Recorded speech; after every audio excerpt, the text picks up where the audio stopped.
माशाअल्लाह सुबहान अल्लाह। जिवें कि सब भरावां नूं पता है कि 12 रबीउल अव्वल का महीना शुरू है तो साडी अज की पोएट्री है सिफतो सना ते सुनो अज की पोएट्री। तो लिखिया है खे खुद मुख्तियार बन आप आए शीशा रख वक्त दा सवारिया सो। खे खुद मुख्तियार बन आप आए ते शीशा रख वक्त दा सवारिया सो। अफजल बख्शी सु शान इस दुनिया ते जिस लई ये दुनिया बनाई सू। चन्न फिक्का लगे इस रूप अगे नूरी मुखड़ा अहमद सवारिया सू। चन्न फिक्का लगे इस रूप अगे नूरी मुखड़ा अहमद सवारिया सू।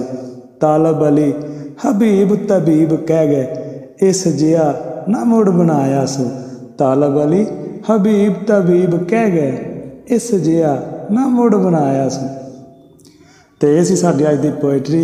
साडा चैनल तालब पंजाब दा लाइक शेयर करो तो वीडियो नू लाइक करो तो चैनल नू सबसक्राइब करो बैल आइकन नू प्रेस करो तो इस तरह दी प्यारियां प्यारियां अच्छियां वीडियो वेखण वास्ते